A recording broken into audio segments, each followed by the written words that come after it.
sir, tungod kay kining cybercrime, when we talk cybercrime, naa mo gini mas specific agency asa ka mo adto dito kay tuwa man dito ang ato mga machinery nga mo gamiton nila to find the kuan suspect sa kay kini ko mga ngingig mga tawo ato ni mention either individual or group ni siya. Group syndicate. So again no, ang cybercrime mao na siya nga namugna during the time ni Benigno tungod ito ang kuan. So naatay mga about sa mga protection of personal information. Like example sir, can you answer also mag-information giprotektahan aning cybercrime? Okay. Protection of personal information like identity theft prevention. The law protects individual from identity theft and ensures that personal information remains confidential. So, kaning ka-identity theft mga kaigsuonan, I know it's very common sa Pilipinas kay mahibulong na lang mo, no? Una, kanang mag-open mo account sa mga laing computer nga mga cafe, kita ninyo nga nakalimot mo na wala nimo na wala nimo na close ang imong account, no? Gamito na sa laing tawo, no? Muna gibot pasabot anang identity theft, no? Ang imong account gigamit sa laing tao for personal niya nga interest. So pwede siya mga itabang, no?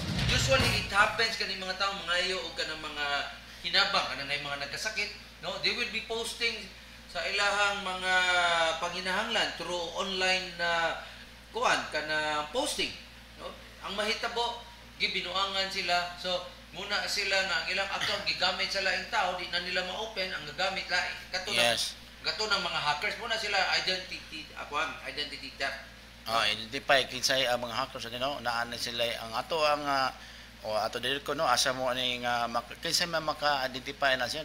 Let for example, online ko na expert. So ang nga pamutaga no, number 1 ana niya ma-identify ana ang atong duulo na kanang mga sa NBI or ini ang RACO Regional Anti-Cybercrime Unit sa PNP. Even sa IDG na sila mga padron mga equipment ana in regards ana mga expert assign ana sa mga kuano. So kini mga protection from online scam kana common na siya. Mo na number 1 na to bantayan nila sa cybercrime sa mga kuan protection from online scam. Kay common naman kini mga scam gikan sa ingon to mga that can lead to financial loss kanang mga kwarta nimo tingala ka nga wala lang kalit. No, one of the common anang example sir kaning GCash. GCash. No, you should be careful with your GCash. Credit card or something on that. Kanang magkuan ka mag-online debit ka sa imong savings account. No, it's very common ladies and gentlemen kay most cases happen. No, kanang imuhang card imong gamiton, withdraw nimo later on may bunga lang kang withdrawal instead of 100 na zero ang imong account. No, that's one way o kanang mga kanang binuang sa kaning mga online nga mga transactions. Yes, oo. Daghan kini ato ni itatag sa karon tungod kay kining mga cybercrime no, gi-promote ni siya tungod kay due to rapidly growing prevalence of criminal activities no, kining conducted online. Mo ta ingon including hacking no. Kasagaran na online fraud. Ilaron ka sa kanang transaksyon ninyo nga sir. Investon ka kunuhay. Ana niya ending di ay. Padas kwarta mawala na, di na kaka-contact nila. Kanang one of our atong trabante, ilag pa nga sige, palitan ning iPhone 15.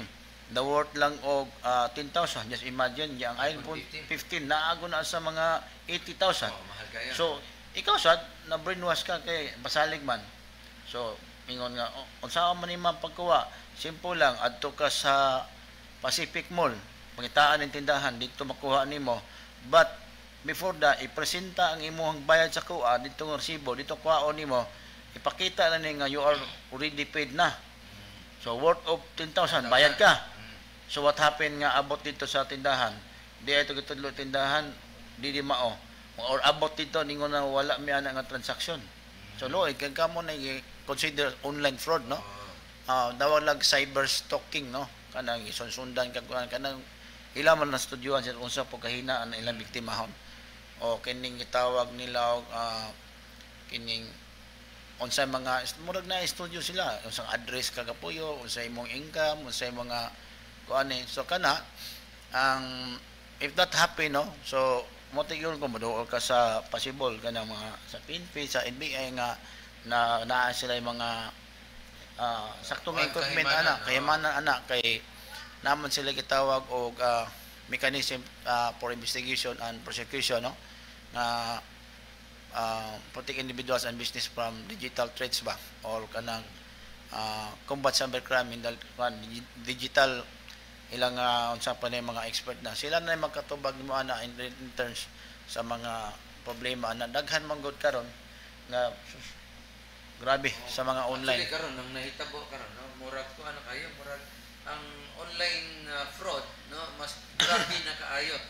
Even sa ato ang mga tagsa-tagsa ka mga account sa Facebook, daghan kaayo kanang mga gipang kuan diha kanang pa-joinon ka grupo sa kanang patindahon ka, pa-investon ka, even online loans, it's also scam. Yes. No, that's cybercrime kay awa inig-apply nimo inig-loan nimo sakto nindot kay transaction kuno hay apply na ka, process ka, but later on before i-release imong kwarta pasendon ka daag kwarta. With that alone, that would tantamount already to cyber fraud, no? Kay kung loan pa nang anong pasendon man kag kwarta, no, ingon na we should be careful, ladies and gentlemen, nga naa na matag karon og unya mo pop up na sa ato ang mga Facebook accounts, no, daghan kay na mo offer mga loans or whatever pa nang ipang kuha nila for investment, but the real identity of that kanang account, no, they are all hackers, they are all scammers, no. All they wanted to do is mang-invite yun na silang tao. At the end of the day, you will be quite surprised nga uy na scam man day ko ani kay binuang man day ni muna ra gi-question karon pod sa uban nga why is it that Meta allows, no, kay kani kung Facebook manggod karon it is controlled by Meta. Yes, of course. Si Meta maoy gakuan karon mo filter sa tanang mga posting. So muna uban nga why mo maka-question sila why is it that Meta is allowing this kuan kaning mga post nga to continue. Yes. In fact, there were already precedents nga dadagan na kaayog ni complain nga oy Meta ngano man ni nga we were being scammed by kaning posting sa kuan mo na siya nga let's be kuan gyud, let's be vigilant. Yes. No sa ato ang pagtanaw sa based on the records sa NBI, no, in 2023 daw 30 third party seller scams or legitimate online retail website anang were reported na by 34% of survey respondents, no, na naay mga complaint in regards ani, but mingon ta nga imagine 34 lang gani pero mingon ta nga how about kung tao na kay balugod nga naa ditay balaod ani kay kasi lang gumingon nga so lisod kina mag-complain sila kay online man gud di maka-identify kinsa na mga suspika ang sining ilan na again makuha lang mo mga detail o information or makuha na to ay mo kanlo kay naatay department ana nga gibubuan og mga kanang mga equipment in regards ana sa mga pag-determine ang mga suspect ba kay kay ngonto nga either kanang kung mga scammers ana I think individual ba or kana syndicate